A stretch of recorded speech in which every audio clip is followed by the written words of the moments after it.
মদিনায় বড় ধরনের গুনাহ হচ্ছে আমানতে খেয়ানত করা। আমানতে খেয়ানত করা।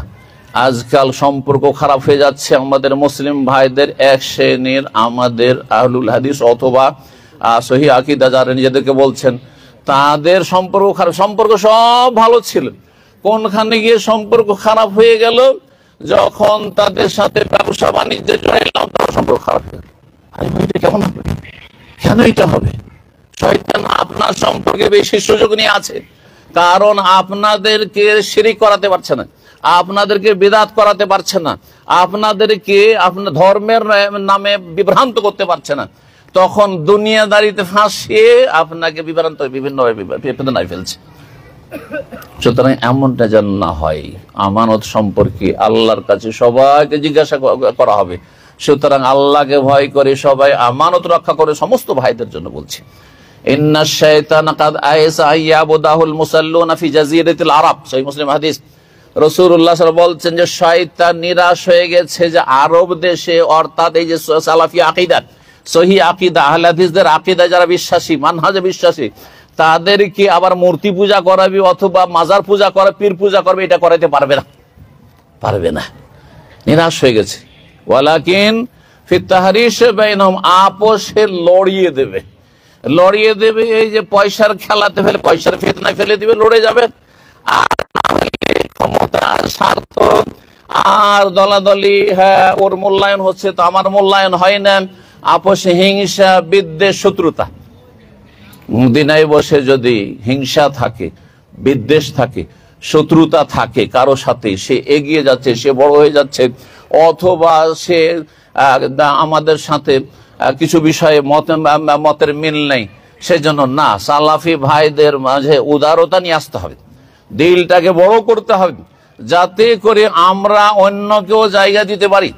আর অন্যদের সাথেও অন্যকে জায়গা দেওয়া মানে এই নয় যে আপনি বেদাত থেকে নিয়ে এসে আপনি স্টেজে জায়গা দেবেন।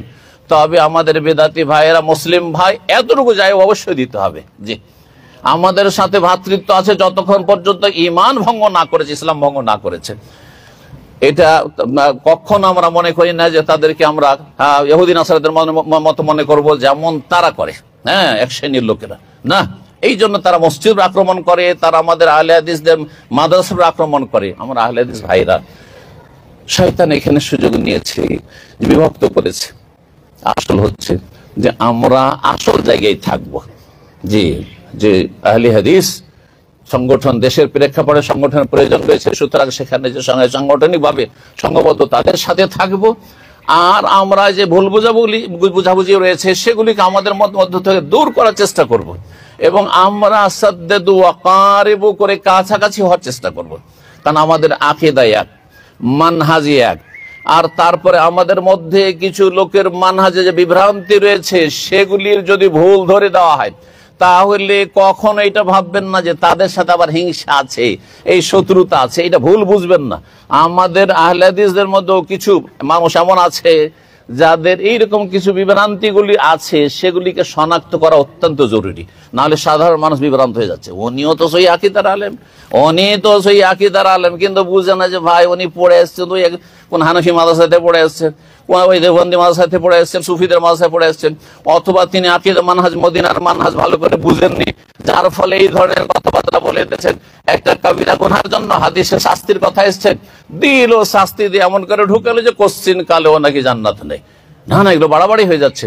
সুতরাং এই ধরনের যে বিভ্রান্তিগুলো রয়েছে আমাদের এক শ্রেণীর তালেবে ইলমদের মাঝে, সেগুলি সংশোধন নাসিহার সাথে করতে হবে।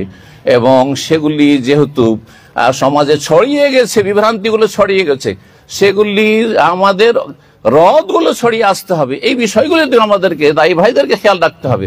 আল্লাহ যেন তাদের সকলকে তৌফিক দান করেন এবং হককে প্রতিষ্ঠিত করার জন্য সার্বিক চেষ্টা করার তৌফিক দান করেন, এবং বাতিলকে প্রতিহত করার জন্য আল্লাহ যেন সার্বিক চেষ্টা করার তৌফিক দান করেন, এবং সবাই মিলে আল্লাহ রাব্বুল তৌফিক দান করেন।